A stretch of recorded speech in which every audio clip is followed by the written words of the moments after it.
O Meu Ano em Oxford é um filme de romance entre um professor e a sua aluna, que já é um tema meio controverso. E como isso por si só já não bastasse, o filme vai lá e decide abordar também, vamos ver se você adivinha, doenças terminais.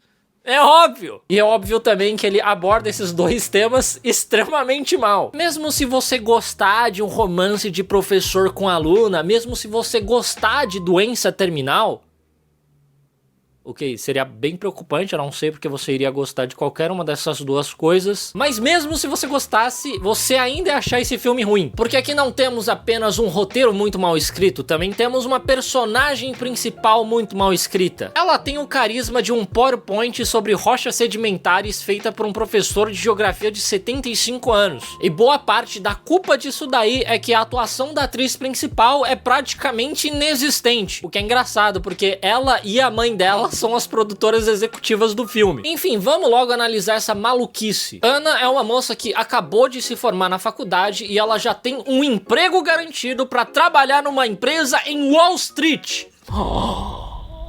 Porém, ela vai adiar esse plano por um ano para ela fazer um mestrado lá em Oxford, na Inglaterra. Como se realmente tivesse algum lugar no mundo, principalmente em Wall Street, que fosse segurar uma vaga de emprego para uma aleatória que acabou de se formar na faculdade por um ano. Cara, Wall Street é basicamente a Faria Lima aqui no Brasil. Você não é contratado pelo seu currículo, pelas suas notas na faculdade, mas sim pela quantidade de pó que você consegue cheirar e ainda assim ser produtivo. Eles não vão segurar uma vaga por um ano pra uma menina que eles nem sabem quanto pó ela consegue cheirar. Isso é loucura. E a Ana só conseguiu convencer a mãe dela a deixar ela fazer isso porque quem tem mestrado em Oxford recebe um salário 25% maior. Porém, esse mestrado não tem nada a ver com a carreira que ela optou. Ela vai trabalhar com finanças e o mestrado que ela escolheu, vamos ver se você adivinha, é poesia vitoriana.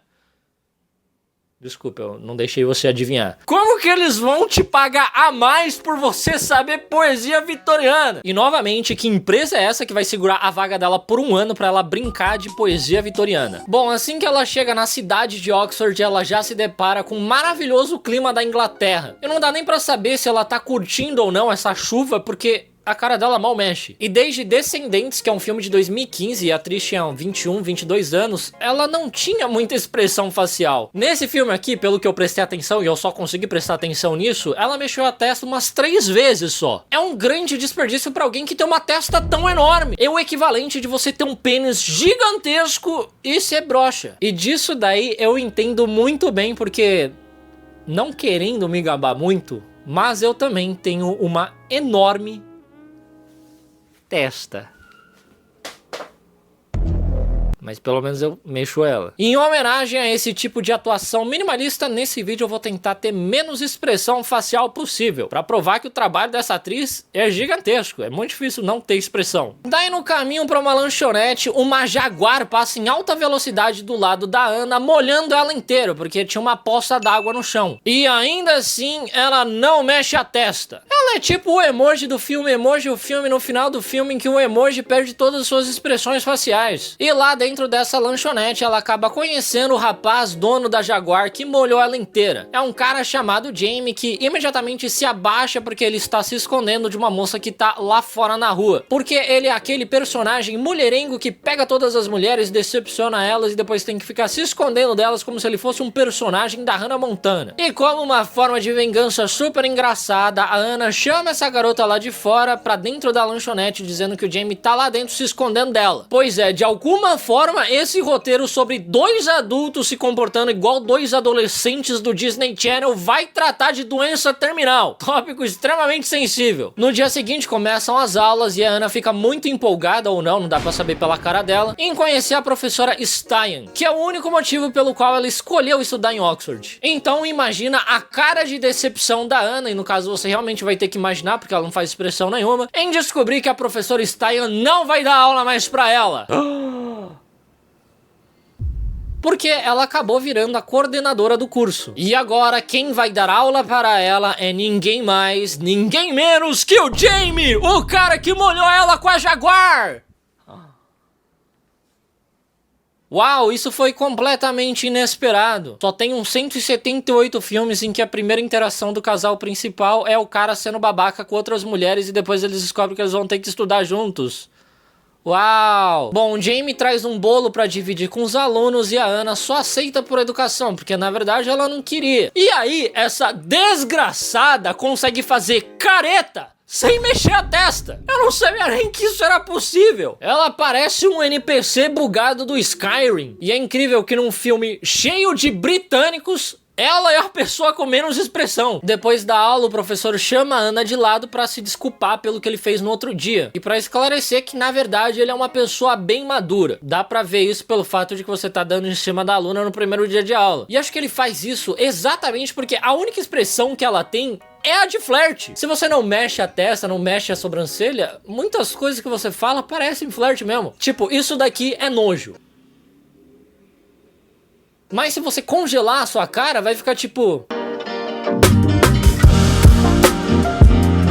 Você me entende? No outro dia, a Ana entra no escritório do professor pra falar sobre um trabalho e ela flagra ele discutindo com o pai dele. E nada atrai mais a mulher maluca do que um cara que tem problema com os pais. Enfim, o Jamie disse que o trabalho dela tava ótimo, mas ela não fez nada do que ele pediu, então tá uma bosta. Ela escolheu analisar um poema que critica o comportamento masculino de amar as mulheres por apenas 6 meses e depois largar elas. Mas o Jamie sabe muito bem que ela só escolheu aquele poema pra dar uma cutucada nele. Sim, essa abençoada tá fazendo os caras segurarem a vaga de emprego dela por 1 ano pra ela ficar de birrinha com o professor de poesia. E esse é exatamente o tipo de coisa que jamais aconteceria se ela conhecesse o novo modo carreira da Allura. Porque no modo carreira você não fica perdido sem saber o que estudar. Ai, ai, ai. Lá você encontra 22 carreiras bem estruturadas, montadas por especialistas que vão desde o iniciante até o avançado. Tudo isso pensado nas mudanças e novas tendências do mercado que a gente sabe que sempre tá mudando, ao contrário das expressões faciais dessa protagonista. Ou seja, eu duvido muito que a Ana iria acabar uma aula de poesia vitoriana por 1 ano para desenvolver a carreira de finanças dela. O pior é que ela ainda fica flertando com o professor dela e no final ela não acaba nem aprendendo nada. Na Allura isso não acontece, você não vai perder o seu foco. Se a matéria estiver muito difícil, você pode pedir pra Luri, a inteligência artificial da Allura, resumir a sua aula como se você tivesse 8 anos de idade, ou resumir a aula em forma de poesia vitoriana, como é o caso da Ana. É por isso que ela chama Ana, Vitoriana Ana.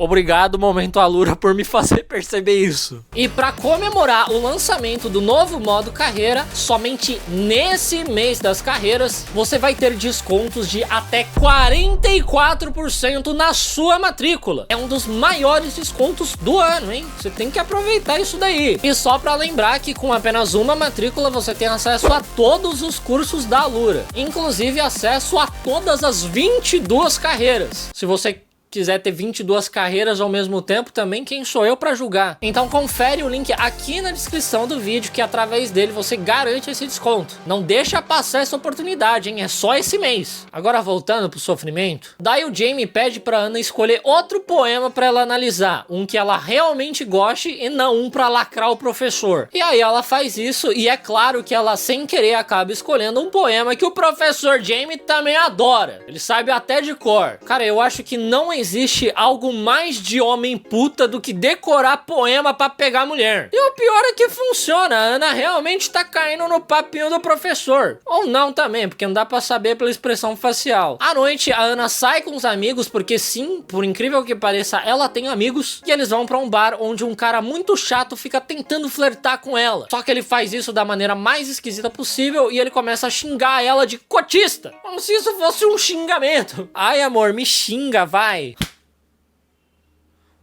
Toma essa, sua cotista safada. Daí ela fica de saco cheio desse cara e joga uma bebida na calça dele. Pra revidar, ele também tenta jogar uma bebida nela, só que ele acaba errando e acertando a amiga da Ana, a Meg. E aí você sabe o que a Ana faz? Dessa vez eu vou deixar você tentar adivinhar. Ela simplesmente dá as costas, pega o casaco dela e vai embora. Como ela consegue fazer tudo isso sem mexer a testa? Eu tô me esgoelando. Pois é, ela compra briga com um cara, joga uma bebida nele, ele joga uma bebida na amiga dela, por culpa dela que começou a briga, e ela simplesmente vai embora. Não, e o pior de tudo é que essa Meg continua sendo amiga dela depois disso. O Jamie, que também estava nesse bar, decide acompanhar a Ana até a casa dela, só que no meio do caminho ele muda de ideia e leva ela até um karaokê bar. Lá ele pergunta pra ela por que ela escolheu estudar em Oxford, e ela diz que ela tem fetiche em biblioteca.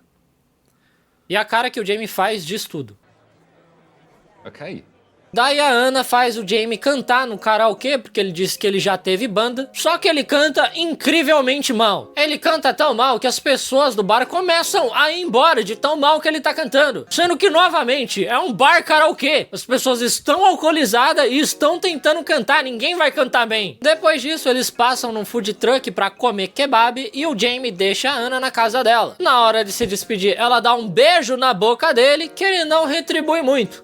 Afinal, eles acabaram de comer kebab. E ela até convida ele pra entrar. Essa desgraçada realmente tá querendo dormir com o professor de poesia. Eu não sei nem porquê, não é como se essa matéria fosse difícil pra você ter que dormir com o professor. Mas ele acha melhor não. Até o homem mais puta sabe que isso é algo que você não faz. Ela, obviamente, fica muito chateada, ou não dá pra saber pela cara dela. E uns dias depois, ela vai a uma festa fantasia. E é claro que ela vai fantasiada de Mulher Maravilha. Provavelmente a da Gal Gadot pela falta de expressão. Só que nessa festa, é claro, ela acaba encontrando o professor Jamie, que está com uma garota chamada Cecília. Pra fazer ciúmes no professor, a Ana começa a dançar com o esquisito ali da festa, e depois ela vai com o esquisito até o food truck de kebab. Só que ele dá risada da cara da Ana, dizendo que ele jamais comeria num lugar como aquele. Meu parça!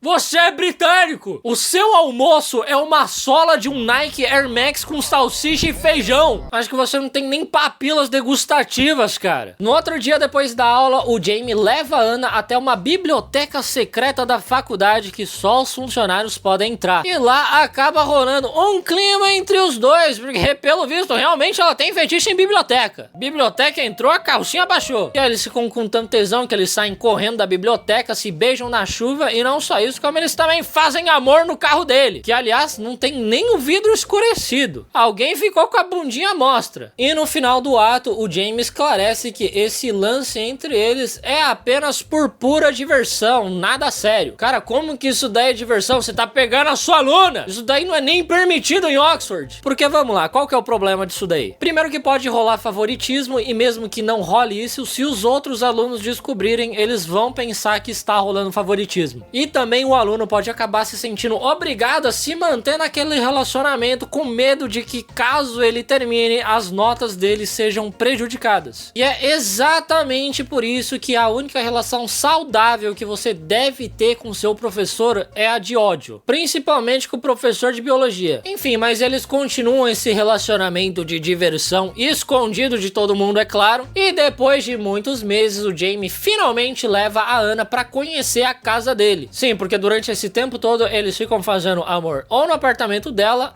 ou na faculdade. Os caras de Wall Street estão segurando a vaga de emprego dela por um ano pra ela ficar dando pro professor na faculdade. Bom, na casa do Jamie, ela acaba descobrindo que o Jamie, o irmão do Jamie e o pai do Jamie costumavam montar miniaturas de carrinho juntos. E eles eram super próximos. Porém, o irmão do Jamie, o Ed, acabou adoecendo e falecendo. E desde então, o relacionamento entre o Jamie e o pai deles acabou esfriando e eles nunca mais montaram um carrinho junto. Você estaria vendo a minha expressão de tristeza caso eu pudesse mexer minha cara agora. Depois de realizarem o amor, o Jamie diz pra Ana que ele vai passar as próximas semanas super ocupado, pesquisando pro doutorado dele. E por isso eles não vão poder se ver por um tempo. Só que durante um festival, a Ana acaba encontrando a bibliotecária daquela biblioteca secreta. E ela descobre que o Jamie não anda frequentando a biblioteca como ele tinha dito pra Ana que ele faria. Tô super decepcionado com ele, como você pode ver pela minha expressão. Então, a Ana decide fazer o quê? Dessa vez eu juro que eu vou deixar vocês adivinharem. Ela simplesmente invade a casa dele, porque ela sabe a senha da fechadura dele. Claro, porque não? Se eu sei a senha de alguém é porque eu posso invadir lá. Exatamente por isso que estadunidense não é bem-vindo em nenhum lugar do mundo. Bom, não só ela invade a casa dele, como ela também entra no quarto dele, e aí ela descobre que ele estava sumido esse tempo todo porque ele estava realizando realizando um tratamento para o câncer. E claro, ele fica muito bravo com essa invasão e manda ela embora. E outra coisa muito estranha desse filme é que o Jamie está bem doente, mas ele não parece estar. Com exceção de 2 momentos que só acontecem ali pro final do filme, ele parece estar super saudável. É muito confuso, porque já era pra ele estar com um corpo bem enfraquecido, mas tá lá o bonitão pegando a aluna dele de ponta cabeça em toda oportunidade possível. 11 dias depois, o Jamie explica pra Ana que ele tá com o mesmo câncer que o irmão dele teve, e no dia que ela invadiu a casa dele, ele tava realizando o último tratamento dele. Ele não sabe se ele vai melhorar ou não, mas ele não vai mais realizar nenhum tipo de tratamento mais. E eu sempre brinco aqui no canal dizendo que o homem prefere acreditar no poder de se curar sozinho do que ir no médico, mas eu jamais iria imaginar que realmente alguém fosse fazer um filme sobre isso. Eu tava brincando. Mas bom saber que as nossas ideias estão aos poucos se infiltrando na Netflix. Estamos dentro do sistema, vocês não podem mais nos parar. Daí eles vão comer kebab e o Jamie diz pra Ana não desperdiçar o tempo dela em Oxford com ele, porque ele não quer ver ela sofrendo pela morte dele. Primeiro que você não vai ver, que você vai estar morto. E segundo que você é o professor dela, como que ela vai te evitar? E quando o nosso herói Jamie vira as costas pra ir embora, farmando a aura do homem que se despede da mulher e nunca mais vê ela, a Ana também se levanta. E ela diz que não é porque a vida é curta que ela precisa ser insignificante, vamos aproveitar todos os momentos dela. E ela diz isso se acabando de chorar e ainda assim a testa dela não mexe. Eu acho que ela é a primeira pessoa que poderia ser substituída por uma IA que ninguém ia perceber a diferença. Na verdade, acho que ela tá fazendo isso de propósito pra confundir a IA, pra IA não conseguir estudar as expressões faciais dela, não conseguir replicar ela. E é muito engraçado também que nessa hora que ela levanta, do absoluto nada, o food truck do kebab lota. Tipo, vem umas 15 pessoas de uma vez, todas mortas de fome querendo kebab. Todas elas ali gritando, eu quero kebab! O que aconteceu? O lugar tava completamente vazio antes. Isso na verdade acontece porque a Ana também precisava farmar a aura da mulher que se declara pro seu amado em voz alta no meio de uma multidão. Enfim, eles voltam a se relacionar e numa noite, durante um evento de gala, o pai do Jamie pede pra Ana tentar convencer o Jamie a voltar a se tratar, como se realmente fosse possível convencer um homem a ir no médico. E quando ela tenta falar disso com o Jamie, ele desvia do assunto, porque ele já tá cansado de falar pro pai dele que ele só quer transar e morrer. E infelizmente essa é a fantasia masculina. Quando chega o aniversário da Ana, o Jamie leva ela pra comemorar na casa dos pais dele. E percebendo que a relação do Jamie com o pai dele só piora, a Ana decide dar aquela ajudada. Ela dá uma miniatura de carro pro pai do Jamie montar com o seu filho. Como se isso realmente fosse consertar uma relação que está quebrada há uns 10 anos. Só que aqui realmente funciona. Eles realmente voltam a conversar por causa do que eles montaram o carrinho junto. O pai até aprende a aceitar a decisão do Jamie de não querer mais se tratar por causa de um carrinho que eles montaram junto. Complicado, né? Porque agora, além do chat GPT, a profissão do psicólogo tem um novo concorrente: o carrinho de montar. E é muito curioso que a Ana, de todas as pessoas, aquela garota que não tem nem a sensibilidade de defender a amiga dela quando jogam bebida nela no bar por causa dela, tem a habilidade de consertar relações complicadíssimas entre pais e filhos com um carrinho de montar. É muita cara de pau, né? Muito orgulhosa de ter unido um pai com um filho, a Ana liga pra mãe dela pra avisar que ela não vai mais voltar pros Estados Unidos. Ela quer continuar na Inglaterra junto com o Jamie. E a mãe dela, claro, fica furiosa por tipo uns 30 segundos e depois ela aceita de boa. Pelo visto, elas montaram um carrinho juntos durante essa ligação. Porém, quando o Jamie fica sabendo dessa decisão dela de ficar, ele fica furioso com ela. Ele até quebra o carrinho dele que ele acabou de montar, sendo que nem era dele, era do pai dele. E aí você entende por que a relação dele estava difícil, você ficar quebrando os carrinhos do seu pai. Bom, mas o Jamie não quer que ela jogue fora essa oportunidade de um bom emprego nos Estados Unidos por conta dele, até porque ele não sabe quanto tempo de vida ele ainda tem. E aí ele manda ela voltar pro país dela. E a Ana, obviamente, fica completamente devastada. apesar de ainda assim ela não mexer a testa. Mas logo depois da graduação dela, ela vai ver o Jamie pra eles terem um último coito. E no caso, realmente é um último coito. O cara quase morre por causa disso daí. Eu acho que ele xingou ela de cotista safada e o coração não aguentou, porque na manhã seguinte ele vai direto pro hospital. E lá, o pai do Jamie avisa aos médicos que ele não quer mais tentar nenhum tipo de tratamento. E aí a nossa querida Ana fica deitada nos ombros de seu amado até os seus últimos momentos, ainda assim sem mexer a testa. Depois que ele falece, a Ana se torna professora de Oxford da mesma matéria que o Jamie. Quem poderia imaginar que era isso que ia acontecer? E claro que no primeiro dia de aula, ela traz um bolo pra dividir com os alunos igual o Jamie fez. Porque agora é a vez dela de continuar esse bonito legado que o Jamie deixou pra trás de pegar um aluno e depois morrer. Eu vou lá montar esse carrinho que eu ganho mais.